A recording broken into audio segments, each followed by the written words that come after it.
In an RPG game, the player's character, known as the hero of another world, faces off against the NPC villain, Arachne, one of the Demon King's elite 4 demons. She warns him that she won't let the Demon King take him, as she plans to use him as her puppet. However, the player knows there's no need to defeat the mid-boss in a time trial, so he decides to skip the battle by exploiting a game bug. Hours later, at the RTA conference in Tokyo, the player bypasses the final game glitch and defeats the final boss. With a record time of 25 minutes and 56 seconds, the crowd erupts in applause as he is announced the world record holder in the RTA competition. The player's name is now etched in history as Shachiku Taitei. RTA is a competition where players start a game from the beginning and see how fast they can finish it. In RTA, exceptional play is expected, but methods like running on ledges, wall clipping, soft resets to skip scenes, or continuing while the menu background is still active, are all used to finish quickly. These techniques exploit software bugs. During commentary, the host mentions the average completion time is over 100 hours, and he doubts anyone will ever finish in 25 minutes. The host asks Taitei what he will reward himself with. When he returns home after a long day, Taitei casually responds that he has to finish weekend work for his boss's presenters. Amidst praise for his gameplay, the real blow to Taitei comes from the criticism for missing one final glitch. Playing at home, he realizes that after practicing over 1,000 times, the success rate for the final glitch still doesn't exceed 30%. As he's playing, he suddenly feels sleepy and drifts off to sleep. Taitei suddenly wakes up to find himself in a strange place. As he stands up, he hears strangers whispering about a successful summoning. They thank a woman they call the goddess of the sky. As Taitei wonders where he is, a well-dressed lady approaches and introduces herself as Ida, princess of the kingdom and the saint of salvation. She explains that she summoned him for a great summoning ritual from the world beyond, an event that happens once every 100 years. She pleads for him to grant her his power, explaining that the world is under threat from the Demon King and his 4 demons.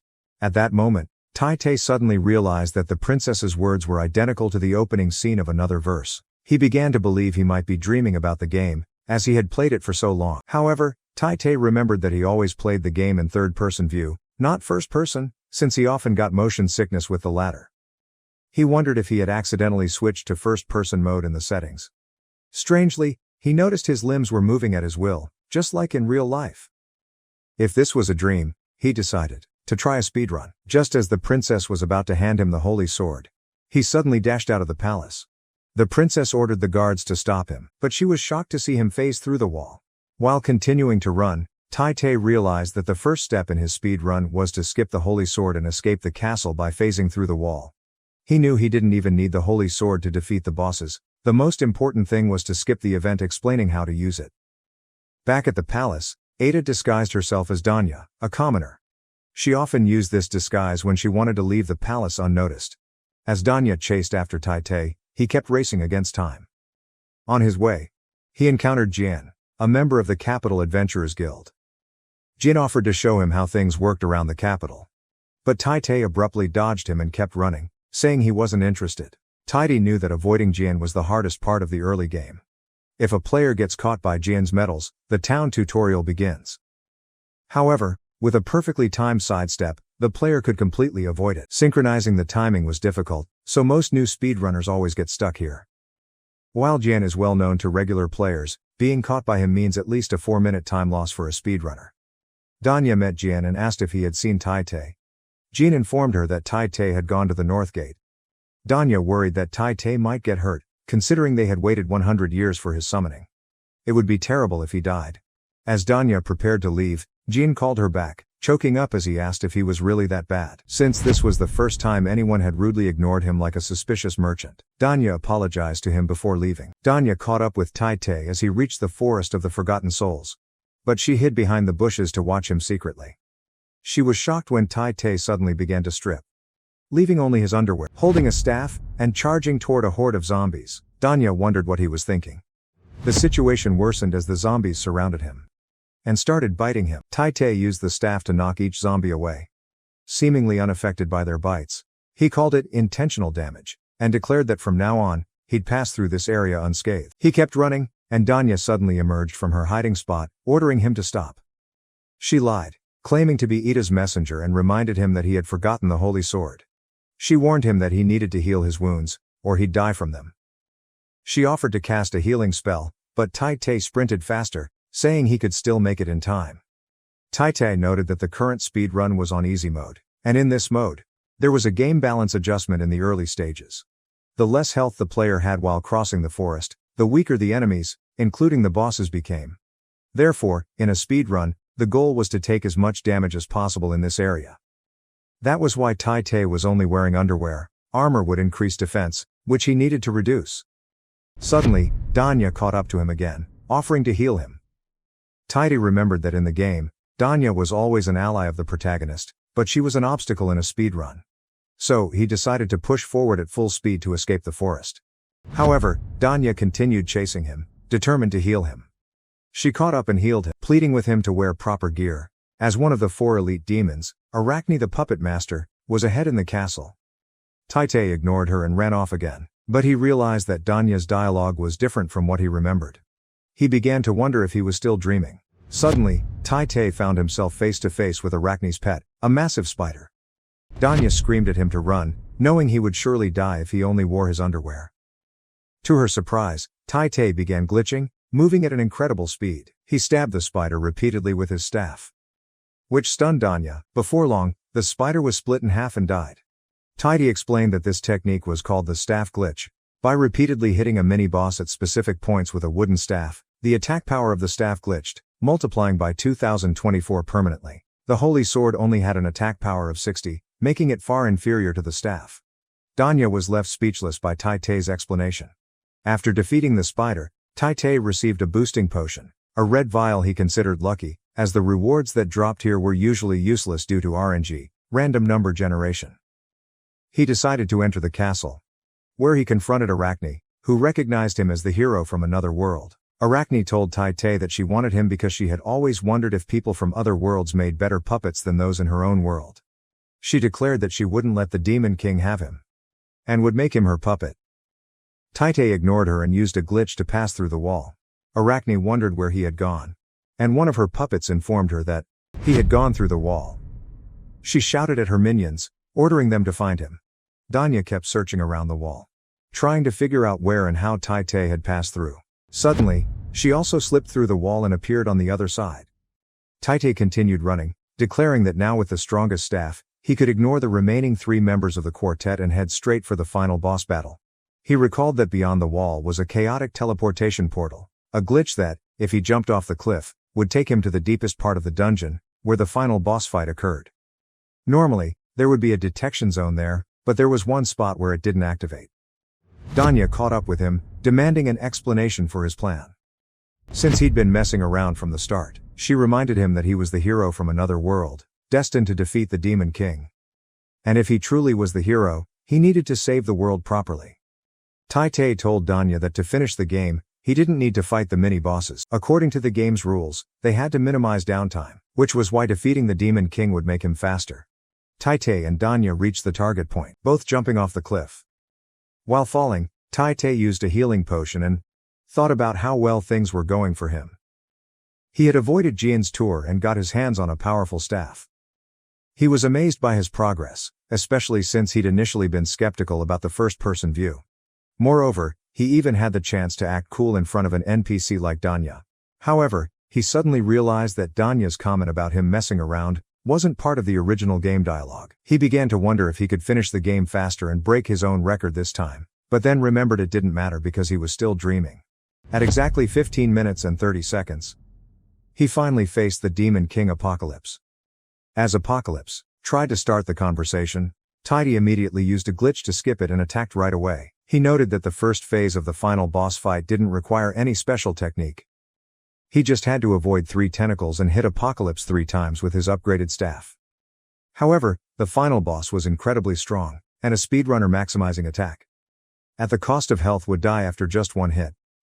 As Danya watched the battle, she was surprised to see Tai overwhelming the Demon King just 30 minutes after leaving the castle. After landing the 3rd hit, the Demon King entered Phase 2.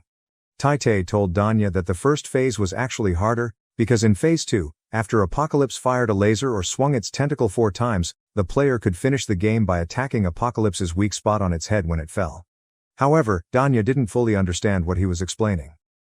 Tai then admitted the hardest glitch he had discovered to minimize time which he had named the Shachiku step. He recalled failing to execute it at the RTA conference but hoped this time would be different. He told Danya that Apocalypse would attack randomly, and using the glitch relied heavily on luck, so he asked her to pray for him. Praying was a common term used when players needed fan support for random events or difficult techniques.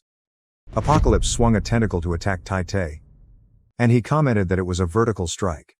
As expected, he predicted a horizontal strike would come next, allowing him to execute the Shachiku step faster. However, Apocalypse changed its attack pattern unexpectedly, before transitioning to the horizontal strike. Tai wondered if Danya was the reason the Demon King altered its attack pattern, speculating that her prayer might have stabilized Apocalypse's attacks. He decided to investigate this theory and report it to the Aniverse research team. As soon as he woke up, Tai started running on the walls, surprising Danya. He explained that the polygonal surfaces on the ivy vines were glitched, allowing players to run on them. But the real challenge was the next step. He had to land on a tiny falling debris, only a few pixels in size, and align the angle and timing frame by frame to hit Apocalypse's weak spot. Tai successfully performed the Shachiku step, launching himself towards the Demon King, and striking its weak point, completing the task in exactly 24 minutes and 53 seconds. Danya praised Tai for finishing the task, and revealed that she was actually Princess Ida.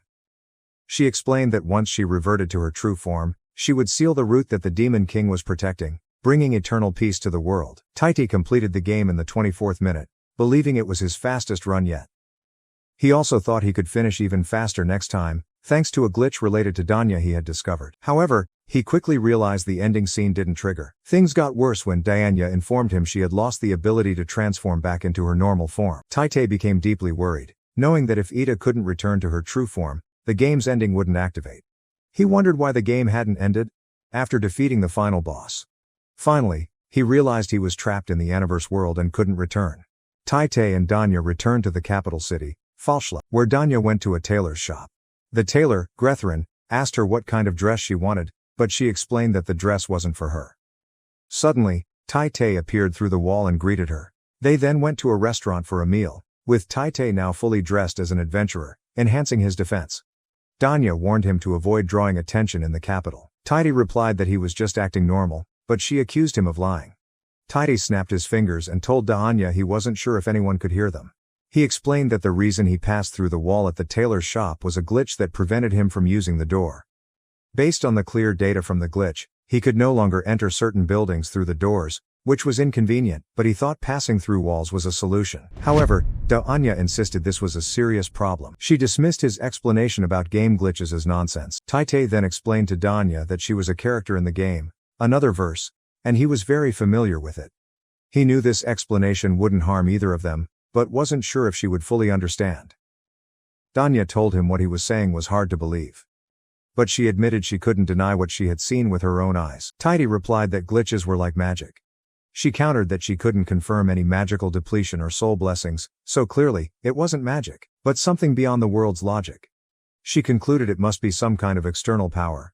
Then, she speculated that the reason she couldn't revert to Ida might be because he had used glitches to defeat the Demon King. This caught Tai off guard. He explained that he truly thought he was dreaming. He added that he had heard if players used glitches to defeat the Demon King, the ending could be glitched. However, in all the times he had speedrun the game, he had never encountered a glitch that stopped Ada from transforming back. Tai knew that with the glitches he usually used, this shouldn't have happened. While the wall glitch was something he had anticipated, the glitch involving Ada was completely unexpected. He believed he might not be the cause of what was happening. Danya told him that if what he said was true, it meant not only could she not become Ida again, but the method to fix everything was beyond his ability. Tai was silent for a moment before telling her he had an idea to complete the game with the true ending. He explained that while players could finish the game by simply defeating the Demon King for the normal ending, defeating all 4 elites and meeting special conditions would unlock the true ending. He clarified that his explanation was still rough, but he believed the true ending would create a second loop, resetting all the data to normal. Once the ending began, it would erase the effects caused by the glitches. Danya grew even more confused by this explanation, her head starting to spin. Tai summarized that achieving the true ending would erase the glitches, allowing Danya to fully revert to Ada. He then wondered if he could return to his own world, even if Danya succeeded in transforming back into Ada. Danya told him that if she became Ada again, She could use time magic, just like when she summoned him. She explained that as long as he stayed connected to his previous world, he would always be able to return. She then admitted that pulling him into their troubles was wrong, and apologized for summoning him so abruptly. However, Tai-Tai reassured her not to feel guilty, as he loved the world of Aniverse. But with so much work waiting for him back home and a desire to compete with his friends for the record, he needed to return quickly. He added that while he wasn't sure if this was a dream or reality, coming to Aniverse had been a joy for him. Tai-Tai told Danya that sitting still made him anxious, since he was always speed running, except for the first time he finished the game. Even now, he still felt like the timer was ticking. After their meal, they decided to head to the Adventurers Guild to gather information on recent events. Danya advised Tai-Tai not to tell anyone about his great feats. She pointed to the sky, where something resembling roots could be seen, and announced that those were the roots of evil the Demon King had been protecting. She explained that all monsters were born from the source of evil and attacked humanity as manifestations of that evil. Even though they had defeated the Demon King, Danya said she couldn't seal the roots of evil without the power of Ada, because the threat from the monsters still lingered. She emphasized that until true peace was secured, they shouldn't let the people become complacent. Tai-Tai asked if he could enter the item shop, and Danya agreed. When he tried entering through the door, but failed, he instead entered through the wall, but Danya screamed for him to stop. Tai-Tai continued to think about whether he was truly in the world of Aniverse. His thoughts shifted to how smart Danya was, realizing that even when he mumbled about meta-related things, she seemed to understand him. He also remarked that the way she spoke was very flexible, like an NPC. Tai-Tai recalled telling Danya that they should aim for the real end of the story. But then he realized that this assumption was based on the idea that the world operated like a game. He began to wonder if he was in a different place entirely, rather than just inside the game. As they continued walking, they saw a guard riding a giant bird, blowing a horn. The guard announced that a flying monster, called a wyvern, with corrosive magic power, had broken through the barriers and was heading toward the city. He ordered everyone to flee and take cover. Soon after, the wyvern arrived in the city and began its attack. Just as Danya prepared to channel her magical power, she was stunned to see the wyvern caught in an explosion. To her even greater surprise, Tai-Tai had defeated the wyvern with just a regular slingshot and a pair of firecrackers. In a few seconds, Tai-Tai explained that the slingshot he bought from the item shop had made it an easy win. He added that the wyvern attack was a recurring event that happened every time players entered the capital for the second time. After completing the regular challenges before speedrunning, he was familiar with both fixed and main events. He detailed how he used quick movement to execute a fast strike and defeat the monster in a single blow. Danya interrupted, scolding him for publicly exploiting game glitches like that. Tai-Tai defended his actions, suggesting that quickly eliminating the threat was necessary to prevent danger. However, passers-by who had witnessed his strange moves began to gossip about his odd behavior for a human. Suddenly, a tailor appeared and recognized Tai-Tai as the one who had passed through the wall of his shop earlier. The crowd grew curious, and the tailor retold how Tai-Tai had come to his store, wearing only underwear, and paid for clothes. The villagers began pointing at Tai-Tai, accusing him of being a monster. Danya tried to calm them down, but they couldn't understand how they should act.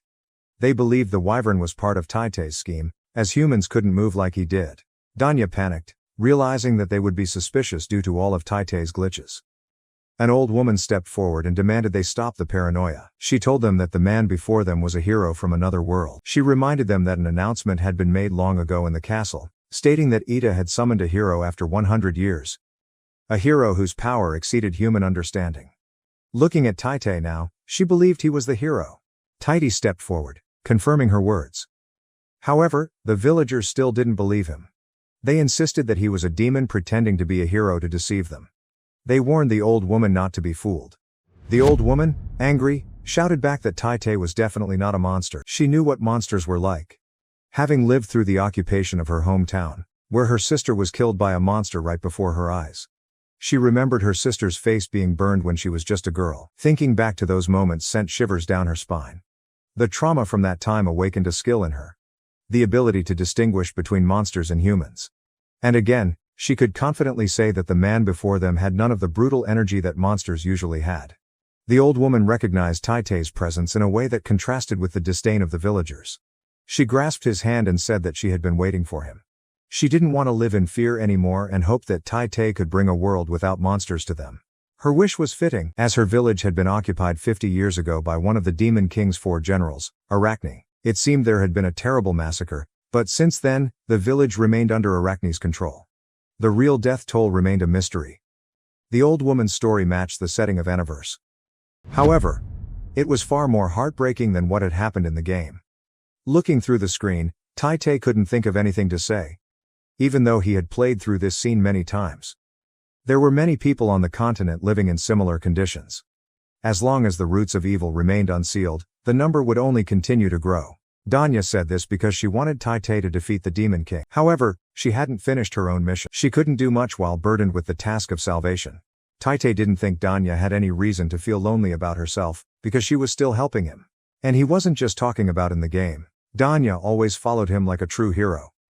When he thought of something like a dark dungeon, similar to a horror game, it was initially terrifying. But knowing that Danya was always by his side, he could calm his fears. Even now, in the present situation, he could stay calm, because Danya was there. He admitted to being a fan of Danya, as he loved her deeply. Even in the fan rankings, Danya always held the top spot, while Ada was in 8th place. So, Danya could rest assured that there was no way she wasn't valuable compared to Ada. Danya was shocked by this ranking.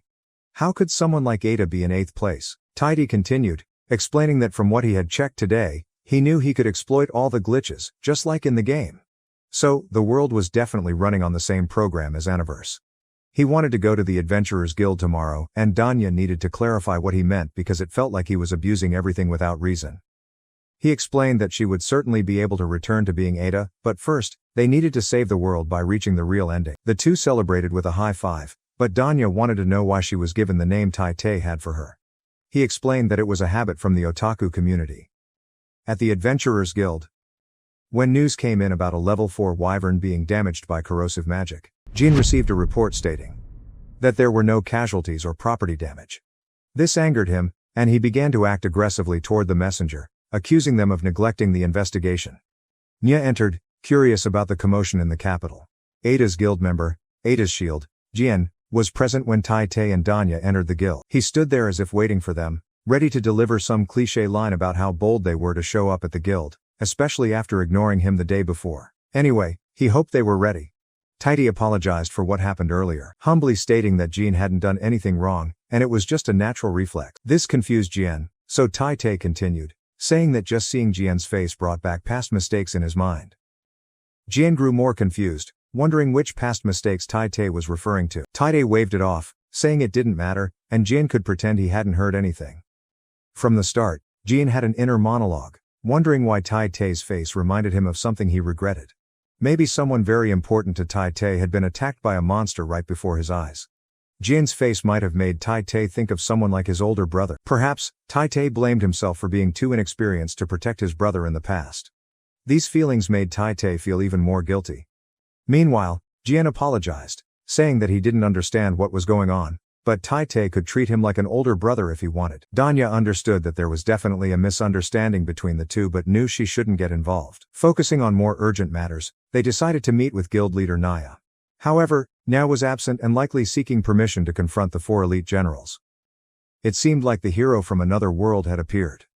Jian asked if they planned to register with the guild, and Tai-Tai nodded, confirming that he would need to do so.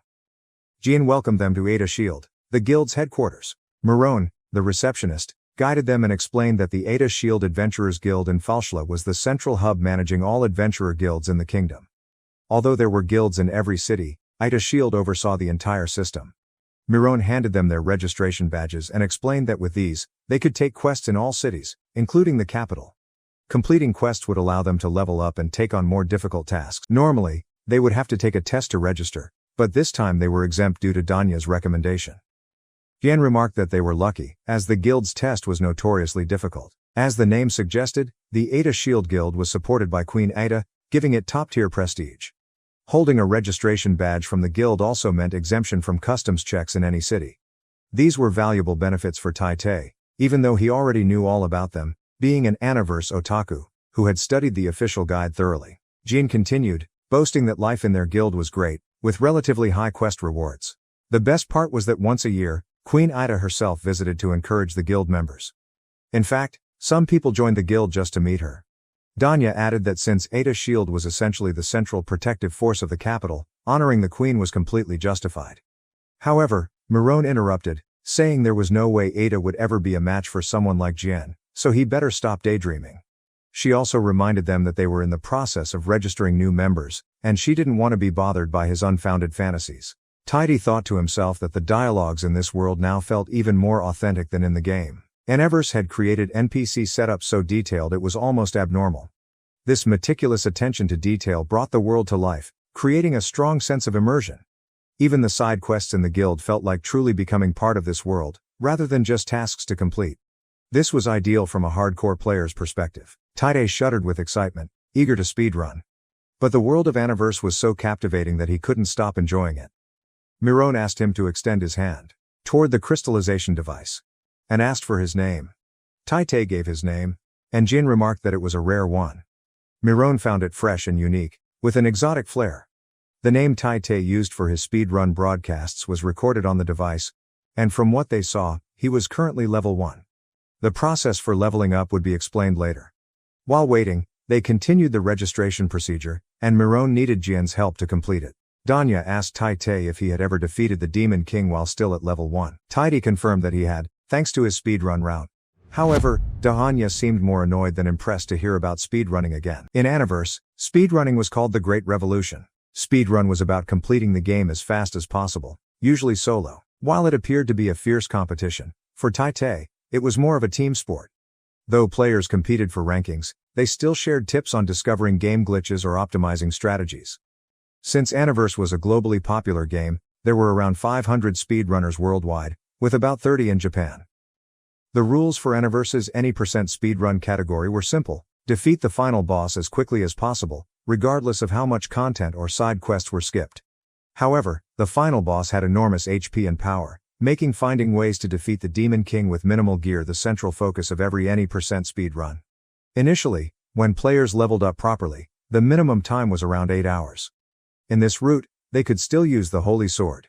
After a while, players realized that skipping the usual route and finding a weapon with the highest attack stats, then focusing all damage on the Demon King, was much faster. This approach, with just enough leveling to pass the Demon King's castle gate, shortened the time to about 4 hours. Then, they discovered game glitches like wall clipping to break into Arachne's castle or teleporting straight to the final boss room. Despite finding many interesting glitches, the 2-hour barrier was still a huge challenge no one could break. Then, unexpectedly, like a shooting star, they discovered a broken weapon with an attack power of 1024, called the Odd Staff. This was a severe game glitch first discovered 3 years after the game's release. Tite wanted to show Danya the enormous impact of this discovery on the Aniverse research team. Thanks to the power of friendly competition and the Odd Staff, they could defeat the Demon King in 25 minutes, even while still at level 1. However, the difficulty of the game increased dramatically, as not leveling up made it easier for the Demon King to defeat them. Honestly, Danya didn't understand much of what had just been explained, and perhaps neither did we. At that moment, Kira Re Lichifica, the strongest warrior of the Aniverse Kingdom, appeared and chose them for a special mission. Tite had never met her during his speedruns, so it felt like a long time since he had seen this character. Still, her character design sparked familiar debates about its plausibility and over-the-top style. Tite felt happy that Kira Re Lichifica was so captivating, even through the screen. But now, with her right in front of him, his feelings were more complex than just admiration. However, seeing Tite staring at her, Danya misunderstood and wanted to clarify that he didn't mean anything improper, just checking again. Danya also wanted to clarify her relationship with Kira. Kira was Ida's best friend and one of the few who knew Danya's true identity. Miron noticed that Kira seemed in a bad mood. And Jin wondered if the trip to the castle was the reason for her discomfort. Kira asked Danya about the man next to her, and Tite introduced himself, saying that from now on, he would be a member of the guild. And a hero from another world. Jin now understood who Tite was, and Miron finally realized why his level was causing such confusion. Kira called him a coward from another world, especially after seeing his level 1. She had heard the story long ago at the castle. Though Ida had successfully summoned a hero, that hero lost heart and ran away, failing the mission and even leaving behind the Holy Sword. Nya, or Kira, was caught by Danya as she said this, and she quickly clarified that Kira had misunderstood. Kira didn't want Danya to defend people from other worlds. She believed the guild didn't need a weak level 1 and certainly didn't need cowards. She demanded a duel to prove Tite was truly a hero. Miron and Jian were shaken by the growing hostility, unsure if they should intervene. But Kira reassured them. She would use a wooden staff and it would be an easy fight for Tite. Jin begged Kira to stop, but she didn't listen. She even mocked Tai-Tai for carrying a staff instead of a sword, something she was particularly proud of. Tai-Tai insisted that if he backed down, he wouldn't be a man anymore, though Danya opposed him. The stick, with its 1024 attack power, had already killed the Demon King. Using it on a person could have catastrophic consequences. Danya pleaded with Tai-Tai, saying Kira was her best friend. But Tai-Tai promised he'd handle it. Before the duel began, Danya cried for her friend, Kira. Kira teased, asking if Tai-Tai had run away by now, especially with the staff between his legs. Tai-Tai jokingly replied that he didn't have a tail. But at least Kira could acknowledge his courage. Now, it was time to get serious. Kira's signature skill was the goddess's blessing, Valkyrie Sweetitude. When activated, her armor turned white, causing Miron and Jin to grow nervous. This skill, granted by the goddess, doubled her power and speed, simple yet effective. Although Kira was an exceptional swordswoman, it was clear Tai-Tai was on a different level. No matter how many lives Kira had, she couldn't win. Danya screamed for her friend to stop, but Kira told her to stop whining, and asked why she was so attached to such a weakling. Tai-Tai immediately attacked, closing the distance in the blink of an eye.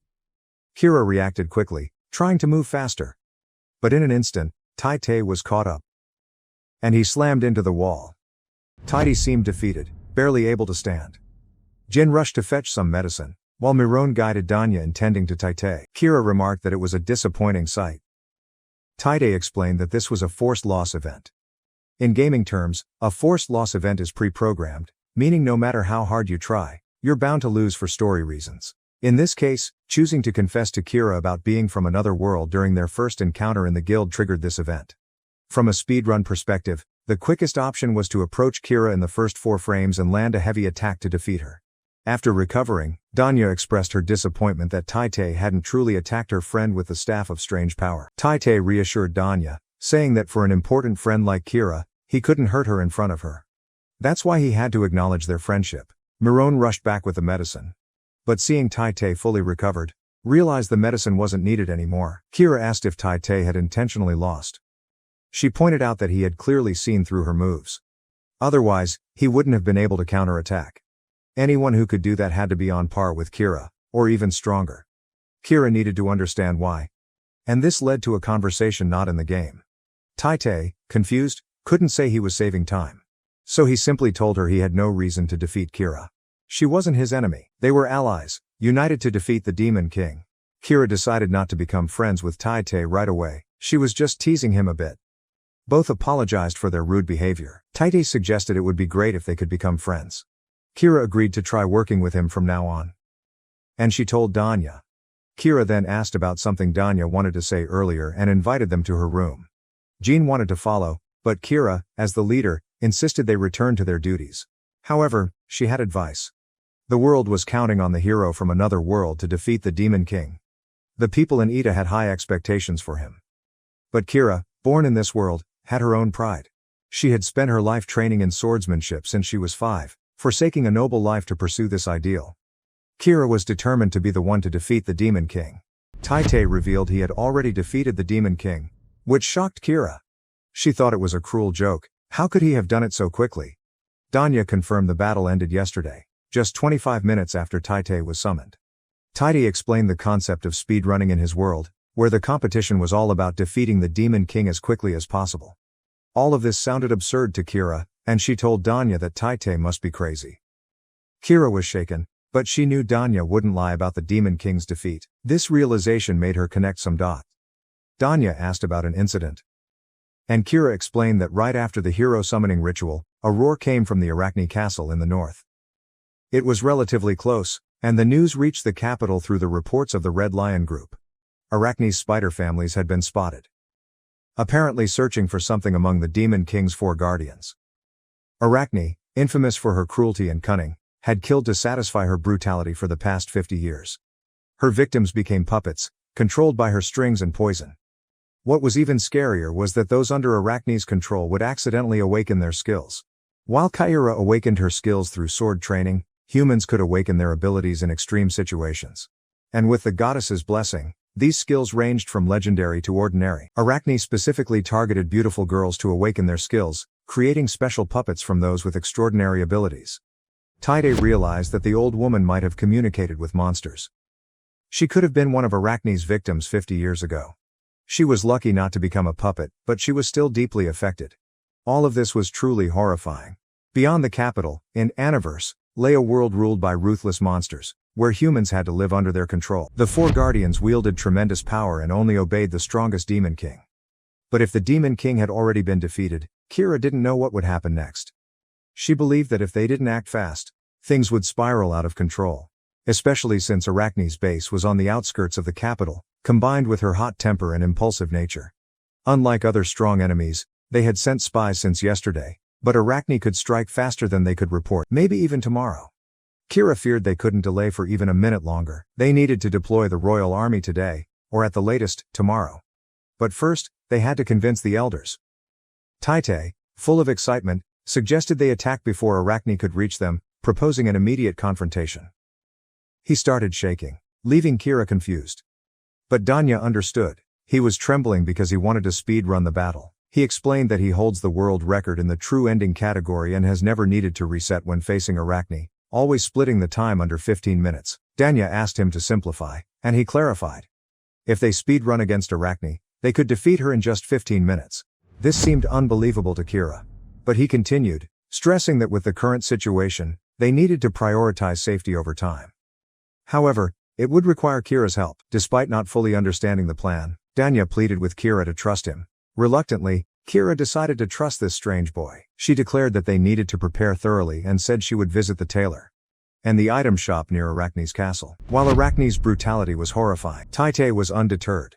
He walked down the street, carefree, dreaming, as if this had become a routine for him. Both Kira and Danya were baffled by Taite's actions. The hero from another world was digging for gem ore in the abandoned scale mines, looking for bright scales instead of the usual stone-breaking methods they were familiar with. Eventually, he found a piece of ore and announced they were ready to start the race. The next day, Danya wondered how many rocks she had destroyed when she could have just kept digging. Taite confused them further, explaining that finding bright scales used to be much easier before the update. Kira, serious as always, pointed out that bright scales were rarely valuable for crafting weapons and were only worth high prices when used in decoration. Just then, an Orthrus, a two-headed wolf, emerged from the bushes and charged toward them to attack. Kira prepared for battle, but surprisingly, she didn't need to help. Taite swung his wooden staff and took down the beast in a single blow. However, Taite noted that he didn't like facing monsters at night. Kira was stunned, unable to believe her eyes. Taite had defeated the monster with just one swing of a stick, which wasn't even considered a weapon. She admitted that this had to be the superior strength of a hero from another world. Taite suggested they return to the Adventurers Guild immediately, but Kira pointed out that he had forgotten to collect the magic stone from the monster he had just defeated. She explained that in this world, people level up by refining the magic stones taken from defeated monsters. Danya also commented that Taite hadn't been collecting magic stones from the monsters he defeated before. Although Kira acknowledged Taite's impressive combat abilities, she still felt he needed to level up further. She reminded him that he had recklessly faced Arachne at level 1. She wanted him to realize he wasn't ready for such challenges. Taite explained that he didn't collect magic stones because he believed it would slow down his speed run.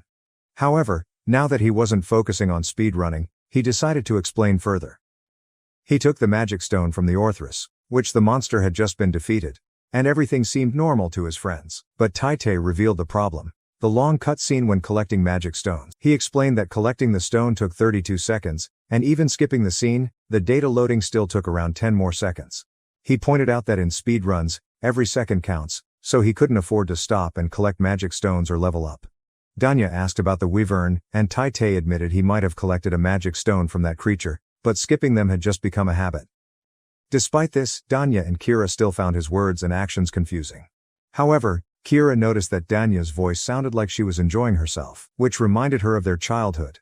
Danya quickly diverted the topic and suggested they prepare for the attack on Arachne. Later, at the Adventurers Guild, Taite came to purify the magic stones to level up. Everyone praised him for being able to defeat such a powerful monster at level 1. They began the purification process using the purification device and crystal solution. Magic stones contain great power but also toxic fumes. If too much is absorbed, the user can transform into a monster, which is why the stones must be purified before use. The wyvern from their earlier encounter had absorbed a magic stone and turned into a monster. Higher-tier creatures in the food chain are more susceptible to becoming monsters. After refining the magic stone, humans can safely level up. Taite moved from level 1 to level 4 after absorbing the refined stone. Although he admitted that watching the mechanical scene was interesting, he still thought the cutscene was too long. Kira revealed that it was time to check the special skill Taite had been granted, as it was the only thing she could rely on if she was to let him join the next mission. Without it, his love level would be too low to keep up with them. According to legend, a hero from another world would be granted a special skill to defeat the Demon King. Normally, this skill would be tested immediately after summoning. But Taite was a special case because he had run away. However, Kira requested to assess Taite's skill with a high-level appraisal. The crowd was excited to see what skill the hero possessed. Meanwhile, Taite wasn't enthusiastic at all, knowing the number of skills he had, 0. In the original game, heroes started with no skills, disappointing the crowd with high expectations. And only unlocked skills after defeating the 4 elite teams, as it was common to be weak at the beginning. So Taite hesitated, not wanting to disappoint his new NPC friends by letting them appraise him. To everyone's surprise, they found a skill, but it was written in a strange language they could only guess came from another world. They tried to write it down and translate it, but it didn't make any sense. Taite admitted that the text looked like something from his world, but even he couldn't translate or replicate it. He wondered if this was because he had only defeated the Demon King using software bugs. Kira couldn't wait any longer and revealed that the latest development meant she had to go solo to defeat Arachne. The next day, everyone was shocked, and even more surprised when she confessed she hadn't gotten permission from the elders but had decided to go alone. They tried to talk her out of it, but Kira revealed that a major threat was approaching the capital, and she had to stop it. At least, she knew that by pushing back Arachne, she could do more. Danya tried to dissuade her, but Kira confessed she still didn't trust Taite enough, given his low level, even during today's expedition, where they had only obtained one shiny scale, and Taite's scale was still unclear. She couldn't trust him or his methods to guarantee victory. However, she revealed she had been following Taite for half a day, all for Danya's sake. Meanwhile, Taite interrupted, revealing he had a strategy. He suggested that if they combined their strengths, Arachne would be easily defeated. The others were stunned by how casually Taite talked about defeating Arachne. He continued, saying his strategy wasn't just about the wooden staff. This time, he said, whatever they lacked in level, they could make up for with power or money. Jean recalled mercenary missions and suggested they hire some S-rank teams.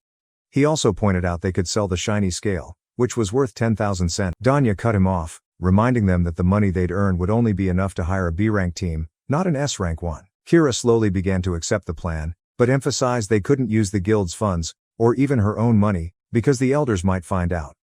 Taite grinned mischievously, saying money wasn't an issue for him. He asked them to keep what was about to happen a secret, because he was about to show them the power from his world. He took the shiny scale and a slingshot, constantly equipping and unequipping the scale from the slingshot. He kept doing this, shaking it until the scales disappeared. He revealed he had just created a ghost slingshot, and took scales from his inventory, revealing thousands of them. Exactly 999. He suggested they could sell these scales for even more money. Danya was impressed, but pointed out that the market value could cause a crazy economic impact. But Taite said what was increasing were gemstones, not money. He compared what he was doing to discovering a new mine. Meanwhile, Kira fell silent, watching the perfectly shaped scales. They looked real. She began to understand what Taite meant when he said he had a strategy. Taite and his companions headed to the Merchant Guild headquarters to exchange the ores for money. The cashier was surprised at the quantity of ores they brought. She checked them to make sure they weren't fake, but her magnifying glass confirmed they were real. She requested 990,000 sen in exchange, nearly all the gold they had, plus the selling deposit. In the end, they successfully received the full value of the ores. Meanwhile, Taite was uncomfortable with how long the transaction was taking, considering it a waste of time. He took the money, strapped it to his back, and ran off, leaving his companions behind. He had lost 3 minutes and 15 seconds by now. Luckily, running with the money was easy for him, since they had prepared the day before by buying some gear from the street vendors. Kira and Danya grumbled behind him, complaining about how Taite always left them behind without explaining his plans. Meanwhile, a messenger bird landed with a message, announcing that a powerful S-rank team was currently in North Square. It was the Silver Dragonfang team. They seemed like stars to the common people, with everyone asking for autographs. Eliha, the mage, revealed that their signatures were worth 100% each. Meanwhile, Lutal, the survivor from the tribe, had a 1000% value. She also revealed that each handshake was worth 10,000 cents. At this point, the group looked more like they were showing off. Mashimu, the team leader, reminded her that they weren't performers. He requested they bring Taite to them, because they were eager to recruit him into the team. He ordered them to take him to meet Taite, and the group set off. However, along the way, something stopped them. Another group appeared, looking exactly like the Silver Dragonfang team, whom everyone was familiar with. In reality, these were just monsters, disguised as members of the team. The real members of the Silver Dragonfang team revealed that this wasn't the first time they'd been replaced by imposters. They swiftly chased the beasts away, knowing that allowing them to continue would quickly tarnish their reputation. Eliha reached out to help the man who had fallen, the one who'd accidentally led the monsters to Taite, assuring him she wouldn't charge for a handshake. The team turned to an elderly woman, thanking her for helping them spot the imposter. Mashimu was impressed by her ability to see through the beasts, praising her sharp instincts for quietly exposing them. The old woman admitted that she was terrified of beasts. Every time she encountered them, he wondered what kind of psychological trauma a non-adventurer would endure to become so perceptive. Mashimu assured her that they would defeat the Ma beasts alongside the hero. In fact, if everything went according to plan, they might not even need much help from him. Meanwhile, at the same time, Taite and his teammates were heading toward Arachne's castle. Tired of running, Taite suggested they do somersaults, as a well-executed roll would double their speed. However, he also warned that most speedrunners suffered from tendinitis, which led to it being banned in official speedrun competitions. Once again, Kira couldn't fully understand Taite. The more she interacted with him, the more of a mystery he became. 11 years ago, at the royal castle, a young Kira screamed, begging them not to take Ada away. She was the daughter of Duke Lechifica, while Ada was the first princess. The priest insisted Kira address Ida with respect, but Kira argued that they were friends, so there was no need for formalities. Meanwhile, the high priest explained that Ida was the saint of salvation, and needed to be trained to prepare for the day of the hero's summoning. Kira refused to accept it, knowing that the priests often bullied Ida during training. They justified it by saying the punishment was to strengthen her spirit.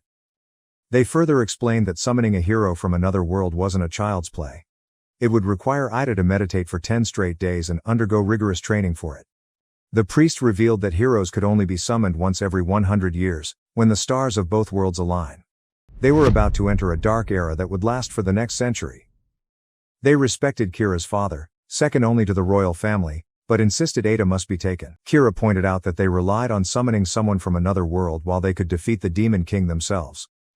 The high priest shook his head, calling Kira a mere 8-year-old who didn't understand. She lacked the skills Ida had. In a surprising turn, Kira bravely disarmed a man in the garden, taking his sword. She swore on her family's honor that she would become the greatest swordswoman in this world, and defeat the Demon King herself. But that didn't stop the priests from taking Ada away. Kira kept her promise, training in swordsmanship under her grandfather.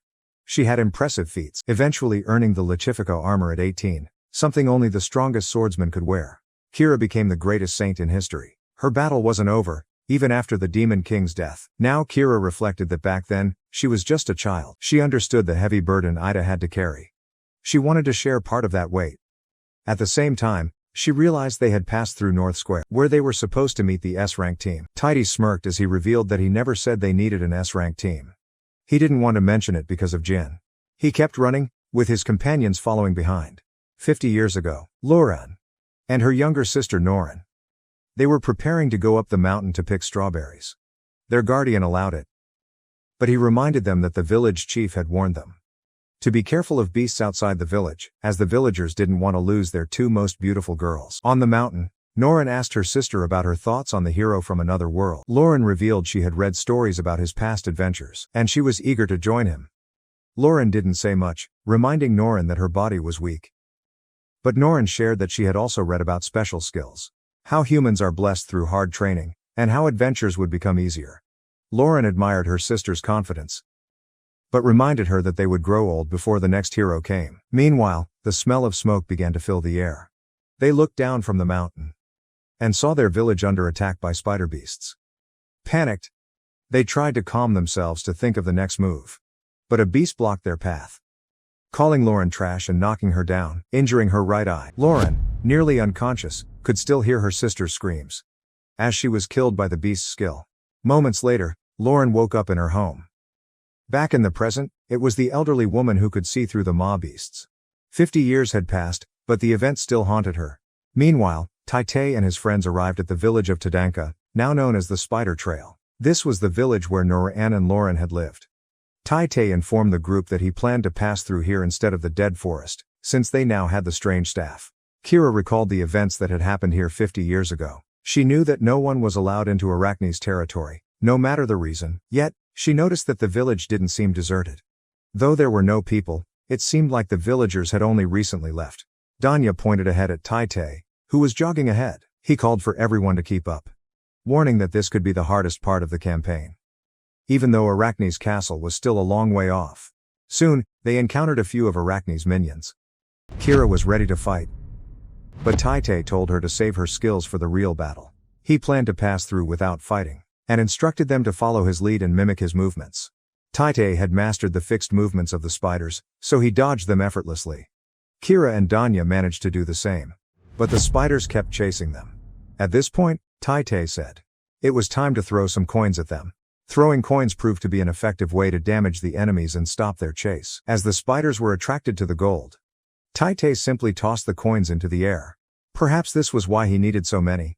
Tai praised them for their quick running. And Kira felt confused about why she was being complimented for just running. She began to rethink things, wondering if everything was just a game to Tai. A day earlier, in the Demon King's throne room, Morphomet, the Demon King's daughter, summoned the 4 mighty warriors. She called forth the Spider, the Blood Duke, and the Hungry Swamp. Her intention was to avenge her father's death. By killing the hero from another world and cutting off his head, the 4 mighty warriors emerged from the Hell Gate, a magical portal connecting their bases to the Round Table.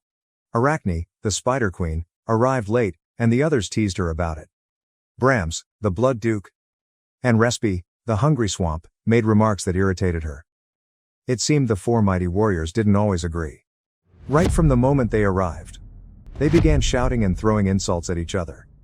Until Morphomet intervened. She reminded them of the reason for their meeting, the Demon King's death. She spoke fondly of her father.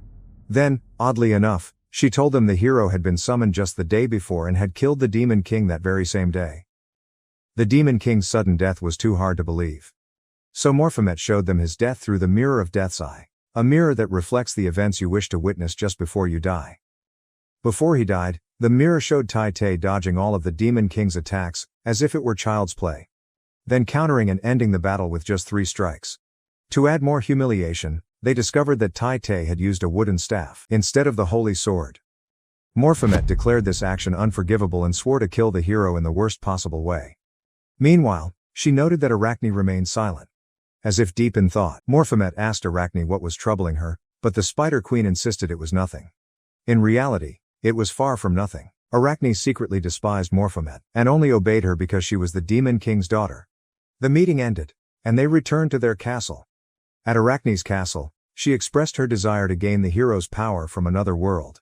With that power, she believed she could finally defeat Morphomet, Raspi, and even Brahms, those who always annoyed her. She planned to turn Tai into her puppet. Arachne admired the skill Tai used to kill the Demon King, calling it legendary.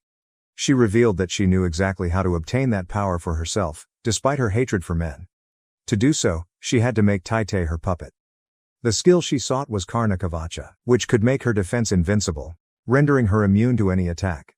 She believed no matter how strong Tai weapon was, it was just a physical attack, and would eventually fall to her defense. If her shield could turn into a spear, she could have defeated the Demon King already. However, she knew that capturing Tai as a puppet would give her the chance to rule the world.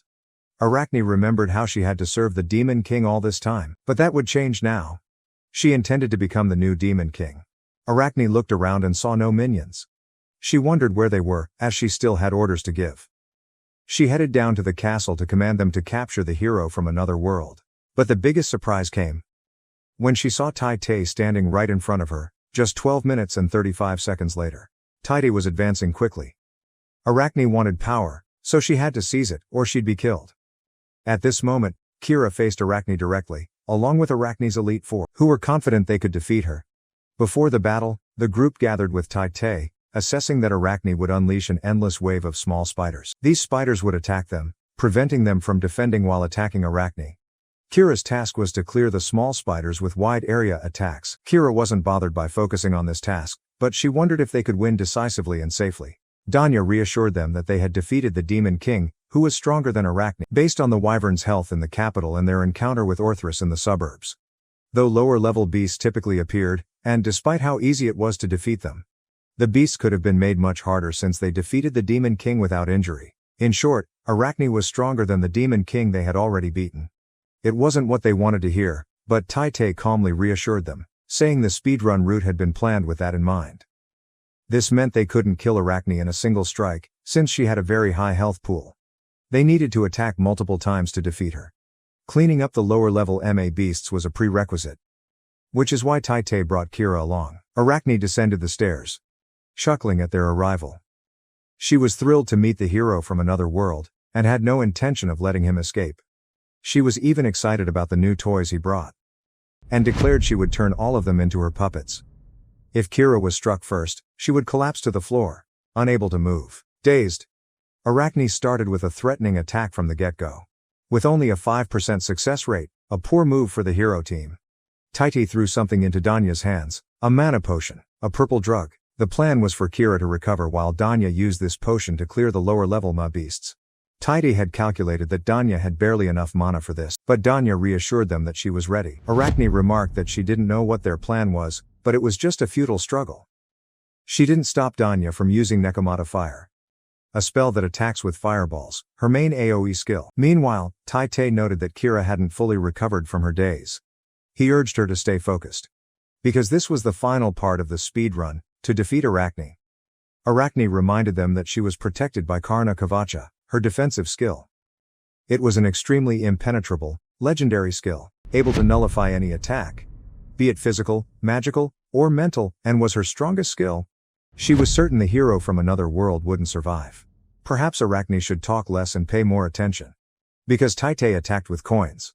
The worrying part was that Arachne's defense skill was invincible, as no attack, physical, magical, or mental could penetrate it. The strange staff couldn't be used here. But for Danya, it seemed like a way to escape the enemy, and she didn't see it as an attack. He countered that although it wasn't an attack, in the system of Universe, throwing coins wasn't classified as an attack. So it wasn't affected by Karna Kavacha. In this game, throwing coins was a special action, allowing you to deal damage to the enemy while ensuring an escape. Since Arachne was a boss fight, you couldn't escape, no matter how many coins you threw. However, this could be exploited, as they couldn't run away, meaning they could throw as many coins as they wanted. They could take advantage of the damage-dealing property of throwing coins as a form of artificial attack. If they fought her normally, they would die. Normally, they would need a legendary item to cancel Arachne's skill, but that would take too much time. This was where throwing coins came in. The damage dealt by throwing coins depended on how many coins you threw, and this battle required about 30 throws. When the maximum number of consecutive throws reached its limit, Arachne couldn't move and became disoriented. When Arachne's health dropped to half, if Danya could land a finishing blow, it would cancel her transformation to the second stage. Her second stage had AoE attacks, something the team definitely didn't want to face. Luckily, they could skip the 60-second cutscene for the transformation. Kira stood there, motionless and completely confused about what was happening. The only thing she could recognize was a guy constantly throwing coins. A beast struggling because of the coins being thrown. And this was the hero the group relied on to fight Arachne. Tai may look like a fool, but he was fearless. He had withstood all pressure, all mockery, and focused on one thing: defeating the enemy as quickly as possible. It was truly a ridiculous tactic. But yes, it worked. At this moment, Danya realized she had run out of magic, and the mana recovery potion had been used up. Tai kept throwing coins without stopping, and Danya couldn't help but regret not having Ada's body. If she did, she wouldn't have run out of mana so quickly. In a moment of carelessness, Danya stepped into the range of the spider swarm. Just then, Kira activated her sweet Valkyrie dance, creating a fierce storm that swept away the spiders. Now fully recovered, she was ready to join the fight. Arachne, realizing there was no way out, began begging for mercy. She was willing to give up everything, her puppets, her territory, her castle, and even her subordinates, as long as she wasn't killed. But seeing her begging pitifully, Tai was reminded of all the women who had done the same before. He calmly thought, time is more important than life. Without hesitation, Tai delivered the final blow, finishing off Arachne. After the battle, he entered his usual speedrun afterthought state, reflecting on what had been done to prepare for the next run. However, the entire team, including Kira, just hoped they wouldn't have to listen to his philosophical ramblings again. When asked about this habit, Tai-Te defended his view. Each speedrun is an opportunity to learn and improve. I can't waste time, even after a victory. Another one? Really? They groaned. They noticed the castle was collapsing. But luckily, Danya pulled out the Matatabi travel instrument, a special magical artifact that allowed instant teleportation to a place previously visited. It was a royal relic lent to her by the crown. She declared, "The destination will be Falshla capital." They returned to the Adventurers Guild, where Ada was still recovering. Jin brought in an item called the Escape Thread, a rare consumable that allowed escape from dungeons and boss battles. Its cost was 8,000 centaurs. Tai-Te was confused, and Jin wondered why. Tai-Te thought they were going to kill Arachne. That wasn't wrong, considering everything had happened in less than half an hour, just 15 minutes to defeat Arachne. Jin stressed that at least Tai-Te could go home safely if he had the escape thread, because even as a hero, he'd feel guilty if he let a young teammate die for nothing. Tai-Te calmly explained. Arachne has been defeated. At the Demon King's round table, a group of people watched through the mirror of shifting. They were shocked, saying, "Arachne was just here yesterday." One of them wanted to re-watch the scene, calling it a death worth every coin. This made her laugh out loud, though she found everything quite ridiculous. But that ending was truly fitting for Arachne. Karna Kavacha, her impenetrable defensive skill, was merely borrowed. Arachne had been defeated without even realizing her weakness, a perfect end for an ignorant insect like her. She really was the worst of the four heavenly kings. Another person commented that the others seemed too harsh. Well, that's how demons act. They're all fully demons. Their mockery wasn't arrogance, but the privilege of the strong. The hero defeated the Demon King on the very first day he was summoned. By the third day, he had taken down Arachne. Unbelievable, but true. How did he discover Arachne's weakness when even we, seasoned adversaries, failed to find it in our first battle? Could he possess a legendary skill like prophecy, or appraisal, bestowed by the goddess? The villain pondered deeply but found no answer, no logical explanation. What he knew for sure was this. Tai-Te moves too smoothly, as if he already knew Arachne's weakness. It's like he's fought this battle countless times, perfecting every move. That's impossible. Recalling how the hero effortlessly beheaded the Demon King still felt surreal. The Demon King, who humanity struggled against for millennia, was defeated with a few strikes from a stick? The Demon King had no weaknesses. So was Arachne's true weakness? Gold? Wasn't that as absurd as throwing stones? Human gold wasn't strong enough, even with enchantments. But if it were possible, why didn't Arachne know? She wasn't the smartest, but surely not naive enough to trust a flawed trump card. The villain's mind spiraled with questions, yet speculation without evidence was futile. Clinging to assumptions born from flawed logic is far more dangerous. Either way, the hero was an unprecedented threat, or the demon's millennia-long reign was crumbling. The villain knew one thing. He must eliminate or win over the hero, no matter the cost. He wondered if Morchan would abandon revenge, but that seemed impossible. Morchan was ready to face this intriguing otherworldly hero. Meanwhile, at Horizon Shine, Tai-Te frantically searched for his smartphone but couldn't find it. He rummaged again, oblivious to the fact that he was shirtless with nearby girls watching. Realizing his state, he quickly apologized, explaining he was feeling uneasy, maybe even in a bad mood. Clearing his mind, he remembered being summoned to Anniverse, defeating the Demon King on the first day as usual, and eliminating Arachne 2 days later. Now it was the 4th day. Tai-Te noticed Kira wearing a different outfit. The Valkyrie holiday set from her first DLC in Anniverse. Kira smiled. "You've fought for 3 days straight. You must be exhausted." She wanted Tai-Te to take a break, at least today, to rest his mind and body. "I thought you might be uncomfortable if a woman in armor stood before you." Her attire showed her concern. She asked if it looked strange compared to her usual outfit. To Tai-Te, it didn't. In fact, it suited her better than her usual bikini armor. Danya suggested they stroll around town, enjoying the pleasant weather. But Tai-Te reminded them he had somewhere he needed to be. Meanwhile, it seemed Kira was starting to develop feelings for him, or so it seemed. If she looked closely, she'd notice Tai-Te had a rather handsome face. Unfortunately, Kira wasn't good at hiding her gaze, and Tai-Te caught her staring. She told herself to stay calm, but her mind wandered. Kira began wondering about Tai-Te and Danya's relationship. Why was Danya so unfazed seeing Tai-Te shirtless? Her thoughts spiraled, while Danya casually remarked how strange Kira seemed today. Taite added, "At least it's not some glitch or bug." As they strolled through town, people pointed and whispered. They recognized him as the hero who had caused such a stir recently. A crowd began to gather. When they realized he was the otherworldly hero, someone in the crowd asked if he'd already dealt with Arachne. Apparently, Jean had shared the tale. At least they no longer saw him as suspicious. But Jean's loose lips were undeniable. Danya noted that Arachne's castle was too close to the capital to keep things under wraps. Regardless, Taite drew attention like a star in a speedrun waiting room. Little kids ran up, bombarding him with endless questions. They arrived at the new city refugee shelter, where the old woman was waiting for them.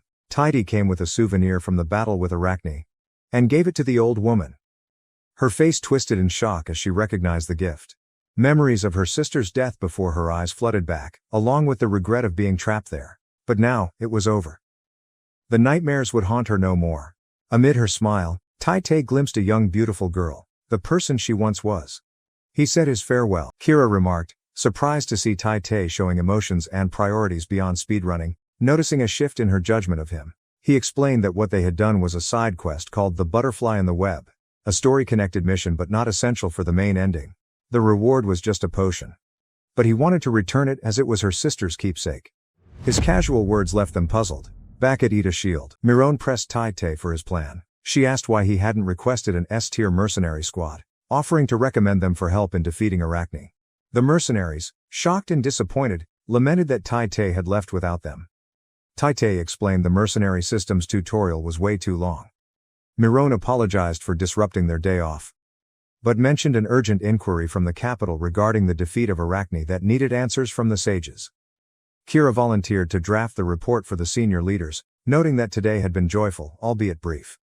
She told Taite and Danya to enjoy the rest of the day. As they walked, they noticed how empty the streets were. It felt like they were alone in the world. Taite apologized for putting Danya in danger, but she reassured him that Kira recovered as planned, so there was no need for apologies. She teased him about treating the world like an artificial game, then admitted she had trusted both Kira and him throughout the Arachne campaign. She hoped he wouldn't disappoint her. Suddenly, cavalry soldiers surrounded them, ordering them to come to the castle without offering a choice. Taite began to sweat, unfamiliar with this part of the story. The soldiers brought him before the queen, who revealed she had summoned him. Taite was stunned, realizing there were two Idas in the princess's tower. Ida dismissed the guards, stating that with Danya beside her, she needed no additional protection. Taite was baffled to see both Ada and Danya in the same room, suspecting it was a glitch in the game.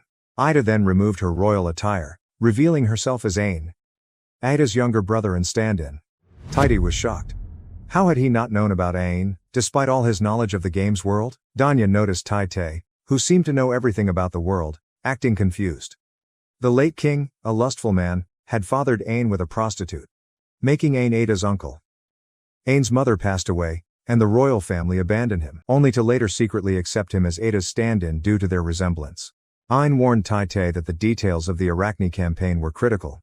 Even though Taite's boasting about defeating the Demon Lord was a political minefield, the Demon Lord's conquest was a huge political issue, shaking the cabinet and the Council of Sages, which supported the kingdom and included representatives from the 6 major ducal families. The sages feared the Demon Lord's revenge and banned anyone, other than world heroes, from joining the conquest. The council was uneasy about the Arachne conquest happening too quickly, and demanded an explanation from the guild leader. Ain summoned Taite to provide the full truth. Danya told Taite to reveal everything, including what happened right after he was summoned. She warned Ain that he was about to hear a crazy story but needed to stay strong. Ain replied that he was ready for a ridiculous tale and wouldn't be surprised. He already knew the Demon Lord had been defeated. Taite explained there was a contest in his world called a speedrun, to defeat the Demon Lord. The true end category involved defeating the 4 great gods, but at that time, Taite was simply running the any % mode. Danya interrupted, calling this hero a bit unusual. Ain, though surprised, agreed that there was a limit to oddities. If that's the case, he said, everyone would hide this. She didn't forget to mention Kira. Danya added that only she and Kira knew the Demon Lord was defeated. The roots of evil weren't sealed, so revealing this would only cause confusion. Ain confirmed he trusted his sister's story and would handle the council to keep them out of their business. However, he admitted he couldn't fully trust Taite, especially with his mysterious power. Ain then gave Tai an important task. Ain needed Tai to help rebuild Tadanka, a village taken over by Arachne. Now liberated, the village was still vulnerable. Tadanka had once thrived, with high demand for adventurers due to its proximity to the capital and a nearby dungeon. The real concern now was that villains and monsters might see it as the perfect new base. Arachne's defeat would soon spread across the continent, and the threat of another powerful monster seizing the area near the capital was real. Ain wanted to protect Tadanka as soon as possible to stabilize the region and prevent new threats from emerging. He hoped this would help stabilize the region and prevent new threats from emerging. Ain wanted to establish basic facilities in Tadanka as quickly as possible and relocate people from the capital. The capital was overcrowded with refugees from across the country, so this plan would address two issues at once. Confident in Taite's speed, Ain gave him a 2-week deadline to complete the task. Ain believed in him, though Danya objected, pointing out that building a village took decades.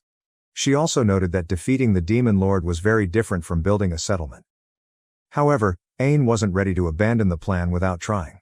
He clarified he didn't expect Taite to rebuild the whole village alone, as he'd arranged for necessary workers. Ain's real goal was to keep Taite in Tadanka for 2 weeks to deal with villains and monsters. While he had considered hiring other adventurers, he now intended to monitor Taite's progress. Ain saw this as a challenge, not a royal decree. Taite asked if he could build a wall, a town hall, and prepare fields for the village.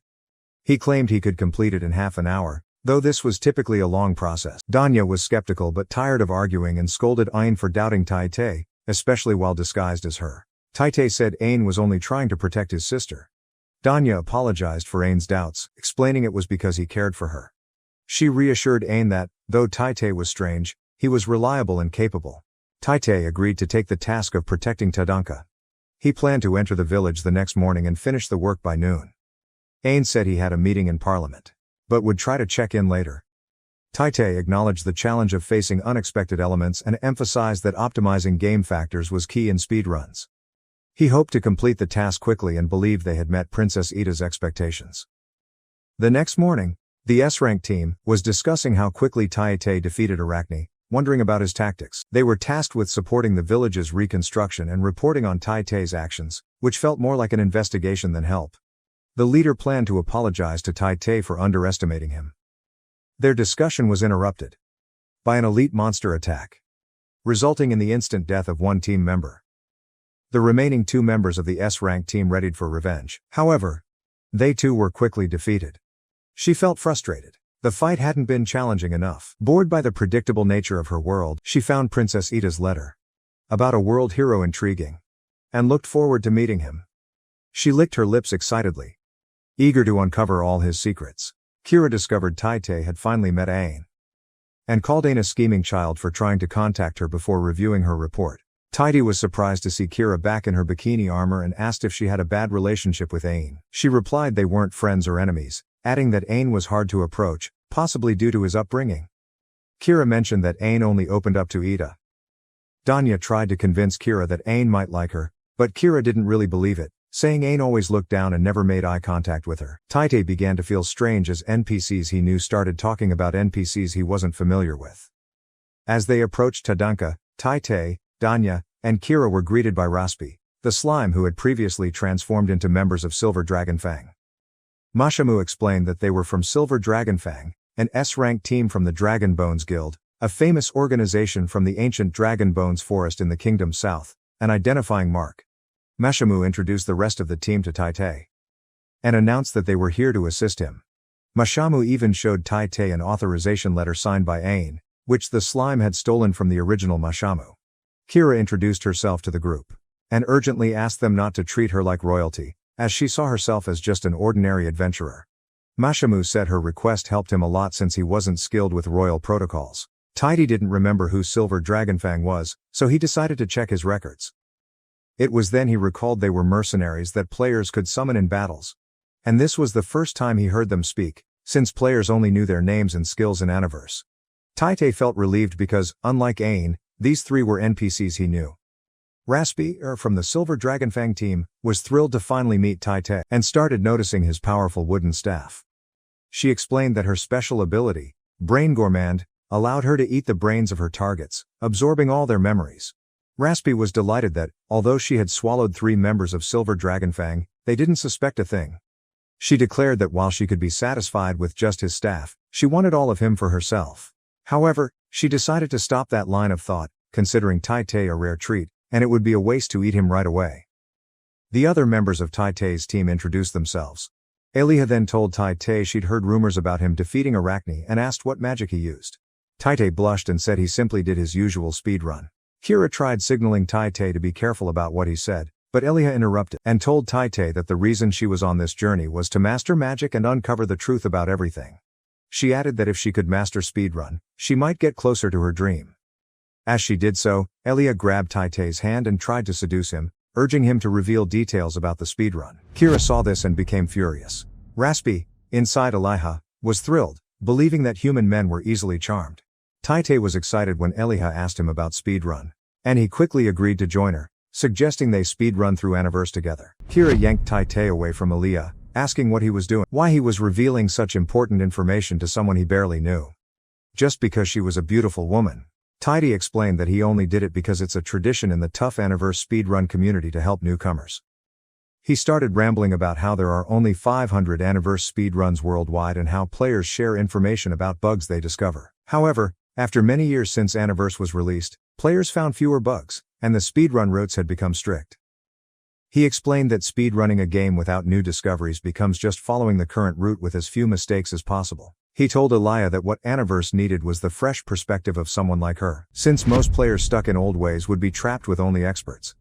The chances of discovering something new would rise if more people played. He also mentioned that the Arachne wallclip skip used in the current any% route was actually discovered by a new runner who had only been speedrunning for 2 weeks. Tai Tai expressed his desire to create new speedrun friends by helping and respecting newcomers. And that's why, even when facing a scary old man, he patiently taught them all the details about Aniverse. Raspy tried to process the information she just heard and said everything would be much easier if she ate his brain. She wished she could see him speedrun while alive. Danya lightly tapped Tai Tai's head, making him realize he had talked too much and quickly apologized. Tai Tai then calmly explained to Kira that since the basic speedrun recovery route wasn't related to the true ending, there was no bad ending if someone knew about that route. He announced they should start the recovery speedrun route immediately. Danya told him to slow down and said they needed to do something before starting the speedrun recovery route. Everyone went out to the field to honor the souls of the departed and pray for them. Mushamu praised Danya for being great with human language, and she replied she had learned from Princess Ada. After the small memorial ceremony ended, Tai Tai announced they should start, and everyone was surprised when Tai Tai suddenly pulled out a frying pan. The group entered Falshla, a dungeon, to collect the materials needed for the speedrun building route. Evil spirits often gathered deep in dungeons, where branches filled with dark magic stretched out from the roots of the evil, caused by powerful curses. Monsters would respawn a day after being defeated. As they rushed through the dungeon, the group encountered a frog monster.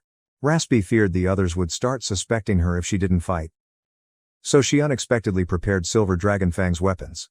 However, she was shocked when Tai Tai and the group completely ignored the frog monster and kept running. Tai Tai explained that the dungeon only had one mini-boss every 5 floors, but they only needed to defeat the mini-boss on the 5th floor, so they skipped all the monsters to save time. Kira reminded him he had done the same yesterday, and Danya added that this dungeon was much easier than Spiderfeld one. 2 minutes after entering the dungeon, they finally encountered a stone golem. Tai Tai stopped and announced that the stone golem was their main target. It was huge, with high defense and HP, making it a tough challenge for beginners. However, just one hit from his strange staff could destroy it. Tai Tai demonstrated this by destroying the golem in a single strike. Raspy was ecstatic about the staff and called it amazing. After defeating the stone golem, they received 12 stones and a diamond flower as a reward. Tai Tai reminded them they needed 180 stones to rebuild the wall and houses. He noted that while they could use a duplication glitch to gather only stones, they needed 3 other types of randomly dropped items. However, this time, they would continue defeating the stone golem until they had everything they needed. Kira and Danya were confused because Tai Tai had just destroyed the only stone golem, and no matter how many poison gases were in the dungeon, the stone golem wouldn't respawn until the next day. Tai Tai explained that this was when the frying pan came into play. He suggested they return to the 4th basement. While passing through the 4th basement, he told them there was a chest with healing items and an oven there, and in many games, players would encounter such recovery areas just before facing a boss fight. He pulled out the frying pan and said he needed to cook there. Raspy wondered if he wanted them to cook, not wanting them to fight on an empty stomach. However, Tai Te had a different plan in mind. He started shaking, causing Raspy to be surprised by his awkward movements. After a while, he stopped shaking and explained that he had equipped and unequipped the frying pan at the same time, putting it into a superposition state. Kira wondered what Tai Te meant by superposition, and Danya asked him what the difference was between superposition and the duplication he had shown them before. Tai Te explained that while the cooking command in the game only allowed players to cook dishes, speedrunners could achieve the impossible in a superposition state, suddenly giving them the ability to cook gold. Everyone was disgusted by the thought of him cooking coins. After a while, as he cooked those coins, they vanished, and an object labeled number 151 appeared on the pan. The object was shaped like a symbol with no image, and Tai Te explained it was unused data, available during development but not implemented in the final game. So it was an unused item. Tai Te further explained it appeared as an error message, probably because the graphics weren't finished.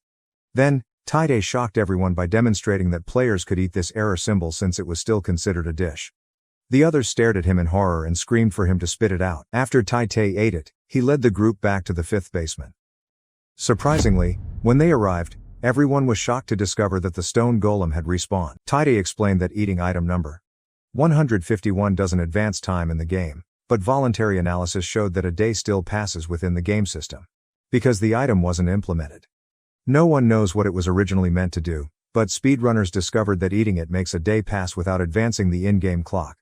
That's why Aniverse speedrunners call it the timeless meal. Thanks to this, they can farm the golem multiple times in a single day, repeating the process until they collect enough stones and items. Eliha admitted to Kira and Danya that she didn't fully understand Tai Te's explanation. Kira agreed, suggesting maybe Tai Te was just talking to himself to confirm his speedrunning process. Raspy realized that this hero from another world was really good at monologuing. 16 minutes and 18 loops later, they finally gathered all the materials needed. Tai Te announced that the next step was to return to the village using Matatabi travel. Danya teleported them to the village, where Tai Te instructed them to place the collected stones in the material storage area. They had gathered all the necessary items from the dungeon. The only thing left was manpower. Tai Te told Danya to use Matatabi travel to take them to the capital. Raspy realized she couldn't enter the capital due to the protective barrier and quickly made up an excuse, suggesting the Silver Dragon Fang members should stay behind to guard the materials. However, before Mashamu could say anything else, Danya activated Matatabi travel, teleporting everyone. On their way to the capital, the protective barrier blocked Raspy from passing, accidentally tossing her out while allowing the others through.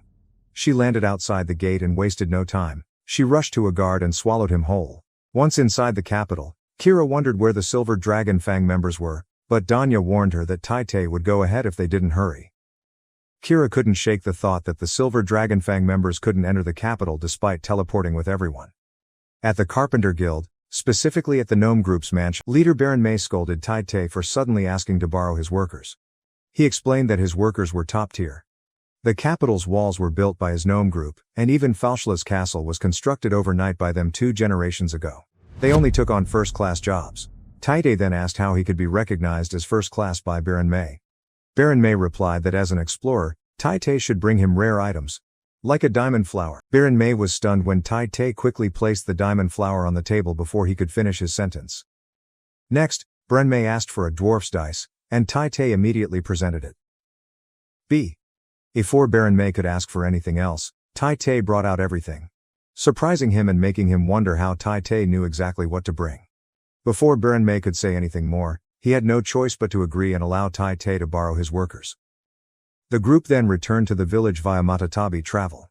They were surprised to find that a frame for a building had already been constructed, even though they had just left the Carpenter Guild. Tai Te explained that since he loaded the map with Matatabi travel, the constructions had appeared ahead of schedule. The dwarves arrived later and started repairing the structures. Silver Dragon Fang arrived too, and their allies explained that they were separated from the group because they'd discovered some goblins wandering on the village outskirts. However, Kira didn't fully believe this story. Though the dwarves were working quickly, Danya realized they wouldn't finish before the clock hit 30 minutes. However, Tai Te surprised them by pulling out another item number 151 and explaining that he had made a few more earlier. In a split second, Tadanka village was fully restored in exactly 28 minutes and 37 seconds. Everyone was stunned, while Tai Te proudly set a new record of 28 minutes, beating the original estimate of 30 minutes. Raspi was overjoyed by Tai-Tei's achievement and started salivating, realizing she couldn't resist the urge to devour him. Meanwhile, at the royal castle, about 2 kilometers from Tadanka village, Ain was shocked and worried as he looked through a telescope, seeing that the village had been completely destroyed. He ordered his guards to prepare a trip to Tadanka village. The guards reminded him of a previously scheduled meeting, but Ain insisted on postponing it, thinking the situation in the village was more urgent. He felt both frustrated and angry when he saw that Tai-Tei had rebuilt the village in such a short time. Back in the village, Raspi, disguised as Aliha, continued salivating as she watched Tai-Tei, slowly inching closer to him, ready to devour him. She realized that if she did, he would be the 4th person she had eaten consecutively and wondered if she should turn this situation into a feast, since she had already gone too far. She wondered if Tai-Tei knew she was there, as Tai-Tei, with his sharp senses, started feeling someone's gaze and the sensation of being watched from behind. When he turned around, he innocently asked if she was hungry. In response, he prepared a feast for everyone. The others looked at the food with suspicion, as this was the first time they had seen such a dish. It took a little convincing from Tai-Tei before they agreed to try it, but they remained cautious, especially towards the Silver Dragon Fang members. Eliha encouraged them to try the food, assuring them it was delicious. She giggled and agreed to indulge them. Ain arrived at the village in a carriage, and seemed displeased to see that Tai-Tei had truly kept his promise. Kira greeted Ain's arrival at the village, and couldn't help but admire her giant chest, commenting that it had been a while since they last met. Ain inspected the building and confirmed it was well constructed, acknowledging Tai-Tei's efforts and thanking him. Ain then revealed he wasn't alone and had brought someone else who would stay.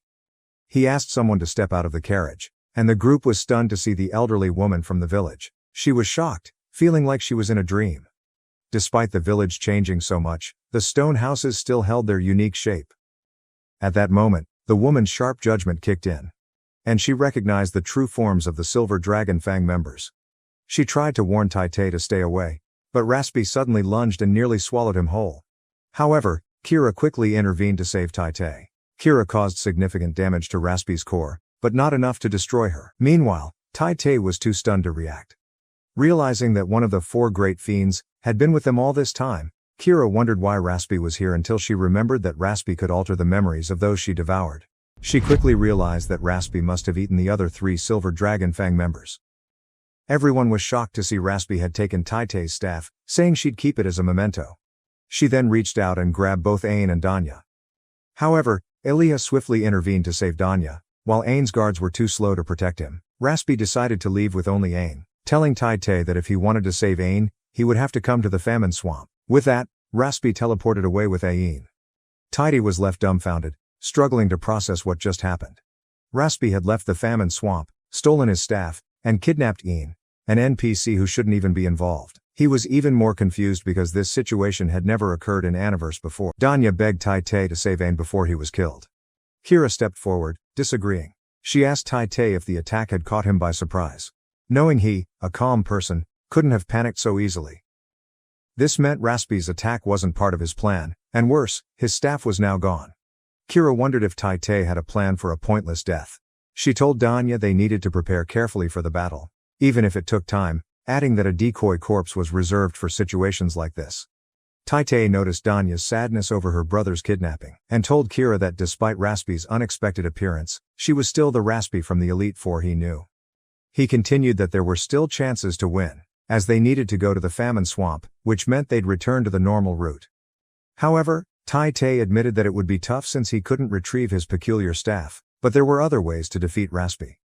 He acknowledged that while he had made an embarrassing scene earlier, he would make up for it with backup strategies. Kira informed them that to reach the famine swamp, they would have to cross the Dragon's Tail Mountains. The detour would take 2 hours, and the monsters would grow stronger the farther they got from the capital. Even the eagles couldn't fly into this area due to the extreme altitude. Tai-Tei grinned and said he knew a game glitch that could get them there in 15 minutes.